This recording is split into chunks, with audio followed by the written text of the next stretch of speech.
Dernière journée d'effort pour ces jeunes en service civique.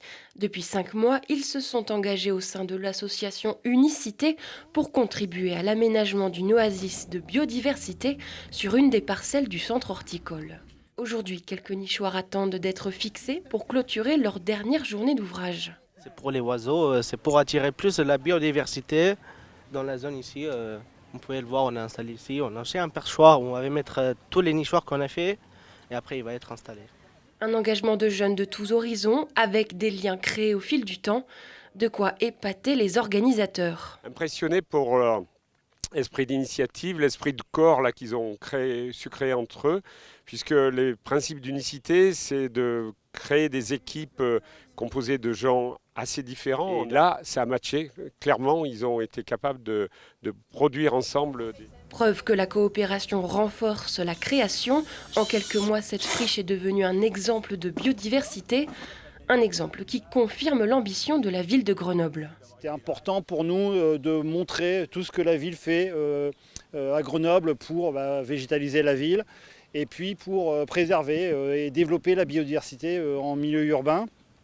Même en ville, l'important est de sensibiliser à l'écologie. En plus d'abriter la faune et la flore, cet espace est à visée pédagogique et les premiers à y être confrontés, les jeunes du service civique. Ça m'a beaucoup plu, on a fait plein de trucs intéressants et notamment ici, vu que c'était quelque chose de suivi et quelque chose où on voit vraiment l'évolution de ce qu'on fait et on y passe du temps, du coup on comprend aussi ce qu'on fait, c'est vraiment super chouette. Une mission pour ces jeunes, mais surtout de la transmission. Pascal Aspe a pour espoir que cet aménagement fasse des petits ailleurs. La part du rêve, ça serait que ce que fait déjà la ville dans les massifs gérés par la ville ou ce qui est fait ici, ça serve de nourriture, d'idées pour que les gens le reproduisent chez eux. Du coup, il y a plein d'aménagements favorables et où la faune et la flore arrivent à se développer et à trouver ce qu'il faut parce qu'il y a des effets rebonds sans arrêt. Après toutes ces journées au centre horticole, les jeunes sont nostalgiques de ces moments passés ensemble, mais aussi du partage de leur encadrant. Il a été de conseils très précieux et il nous a appris vraiment beaucoup de choses. Et puis grâce à lui, on pourra peut-être essayer de refaire un peu ce même type d'aménagement chez nous ou autre part.